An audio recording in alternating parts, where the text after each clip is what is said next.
na vida. Começa lá na família, na criança pequena, óbvio. Existe curso para isso? Difícil. Existe vivência, experiência, a possibilidade de você cuidar do outro. É por isso que a gente, mesmo na escola, pede para vocês, de fato, a fazer trabalhos sociais, trabalhos comunitários. Como é que você adquire a prática de ter empatia pelo outro? Olhando o outro. Eu passei no cursinho, o cursinho da Poli, teve um grupo de alunos que veio pedir para a gente para ajudar os moradores de rua da Praça da Sé. Achei super legal. Mas aí eu perguntei para eles o seguinte: mas por que a gente tem que ajudar os moradores de rua da Praça da Sé, se aqui no cursinho da Poli eu tenho 10 alunos do sistema prisional, num convênio com a FUNAP, que também precisam de ajuda? Aí eles ficaram olhando para minha cara. Eu falei para eles o seguinte: é muito fácil o ser humano, não que não seja bom isso, pelo amor de Deus, mas é muito fácil a gente ver uma criança na Síria aparecer na televisão morta e ficar absolutamente emocionado com uma situação dessa. E se emocionar muito pouco quando você vê um morador de rua na sua rua sentado no chão. Não é verdade? Não adianta você se emocionar com alguém que está a milhares de quilômetros de distância, sendo que na sua comunidade você não está fazendo nada. Então, se der para fazer as duas coisas, melhor. Se der para fazer uma, comece pela sua comunidade, porque é transformando a sua comunidade que você transforma o mundo. Então, isso é absolutamente importante. Olha frases de pessoas sobre habilidades socioemocionais. Esse aqui é de um professor da Universidade de Harvard. Para quem acha que é muito longe, a Universidade de Harvard tem um escritório no Brasil. Para quem ia aceitar o Enem. Até 2 anos atrás eles iam aceitar o Enem como portal de acesso. Não sei como é que está hoje. Por que as habilidades sociais são tão importantes no mercado de trabalho? O motivo é que computadores ainda são pobres demais para simular interações humanas. E é verdade.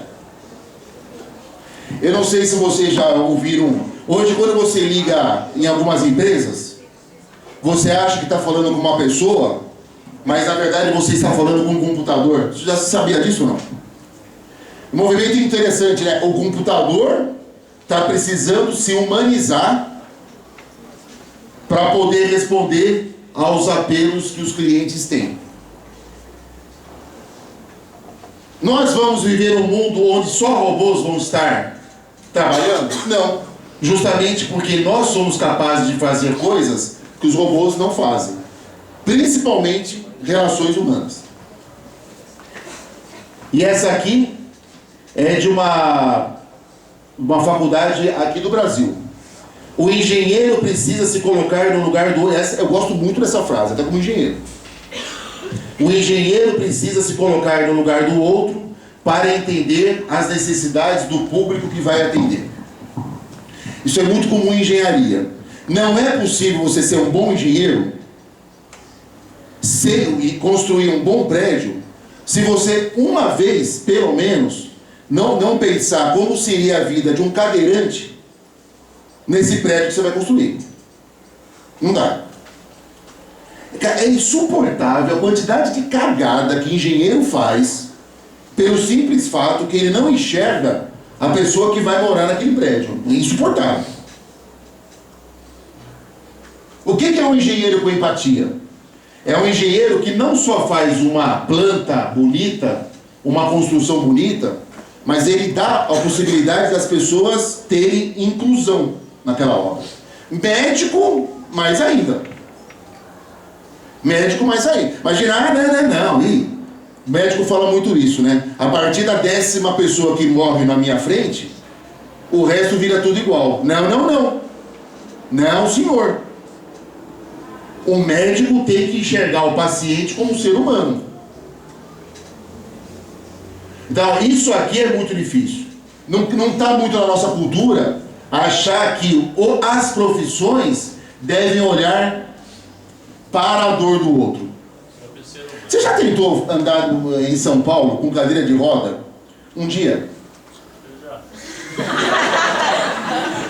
Não, eu não queria falar de você que você quer contar a sua experiência com isso? Quer falar um pouquinho? Você estava no banheiro, né? Você estava no banheiro quando eu cheguei. Olha, eu vou contar uma coisa que me emocionou. Desculpa, eu sou emotivo, apesar da minha cara feia. É muito difícil ver o que eu vi aqui na escola. Ele estava sendo ajudado por um companheiro. Você, quem estava junto com ele? Não, sou eu, mas hoje era isso. Não se vê isso. Quantas vezes a gente não vê um cadeirante precisando de ajuda e não se tem ajuda? E ele estava sendo ajudado no banheiro por eles, né? Não me parecia que era uma coisa forçada. Não me pareceu. Então, esse espírito, gente, que a gente chama de competência socioemocional, não importa o nome, que é que precisa ter. É sério, eu falo publicamente porque me emocionou. Eu vi eles ajudando ele no banheiro. Isso não é comum, infelizmente. Quer falar? Não. Não, você vai falar não sobre o banheiro, sobre o... Sim, eu sei.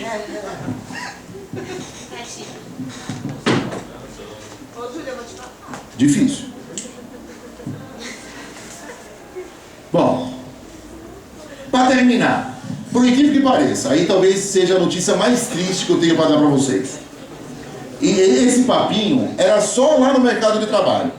Só lá nas entrevistas de empresa, é só lá que as pessoas se preocupavam com isso. Até que as universidades começaram a cobrar isso em vestibulares. Vestibulares. Eu não sei se vocês sabem, o Hospital Israelita Albert Einstein, hoje, tem uma faculdade de medicina. E a segunda fase do vestibular de medicina é testar se a pessoa tem competência socioemocional. Olha que interessante.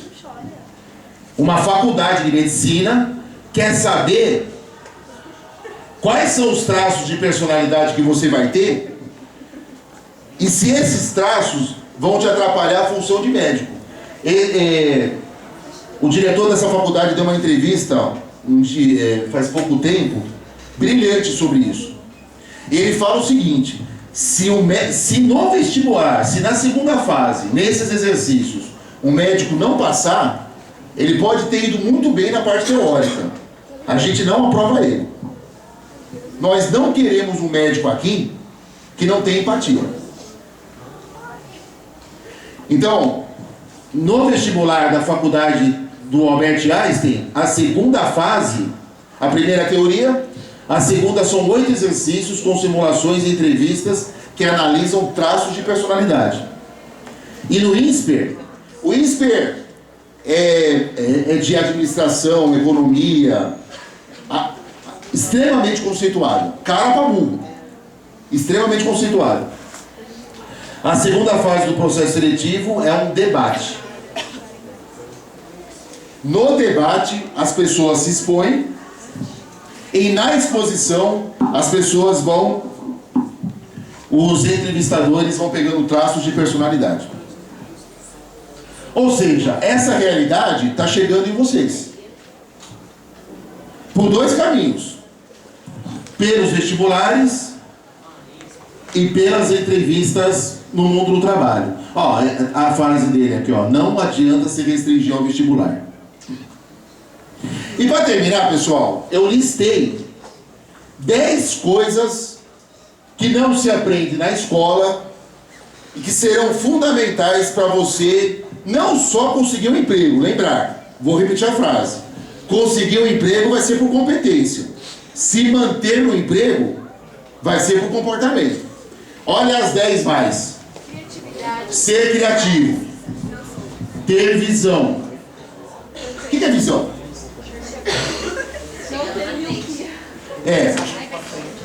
Visão é um termo que se usa para a possibilidade de você conseguir enxergar o que está para frente.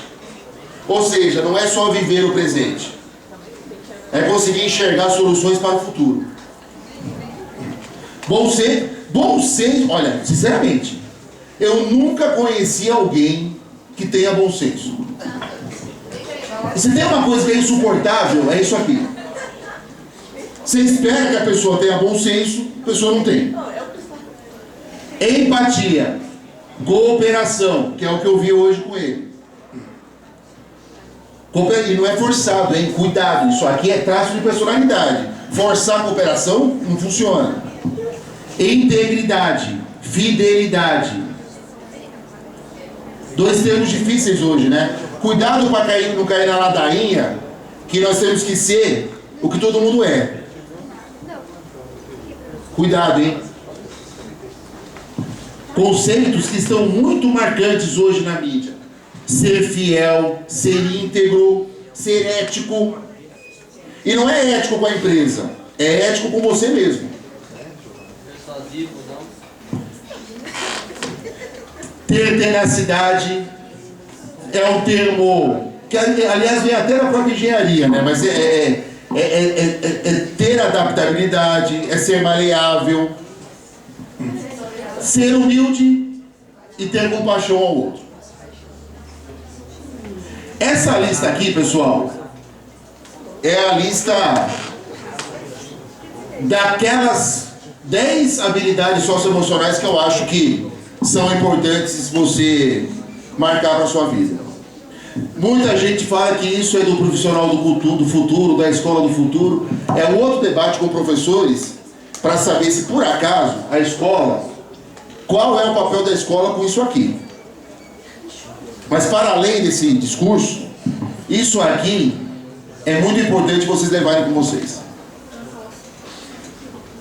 Ou seja, resumindo a história, tem que saber português e matemática. Resumindo, não pode se preocupar com a sua formação. Tem que escolher boas escolas. Universidade faz diferença, gente. Voltou a fazer diferença. A profissão que você escolher tem que ser uma profissão que te apaixona. Quem tem que dizer é o coração, não é o cérebro. E uma quarta dica é que, para além de tudo isso, você tem que ser um ser humano, menos individualista. Beleza? Mas você calou, Fausto? Tá dormindo? Não. É isso que eu tinha para dizer para vocês, pessoal. Antes de terminar, queria saber se os professores, a direção, a Carmen, ou se vocês querem falar algo. Peraí. Só um minutinho, pessoal.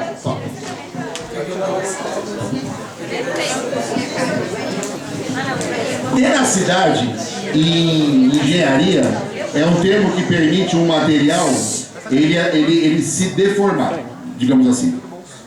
Resumindo a história.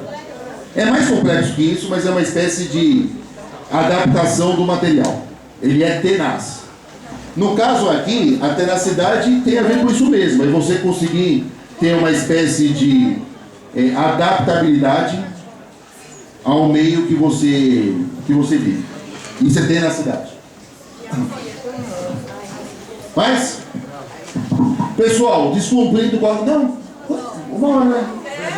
Cumprindo rigorosamente o tempo, encerro a palestra de hoje. Obrigado, pessoal. Boa sorte a todos vocês. Valeu.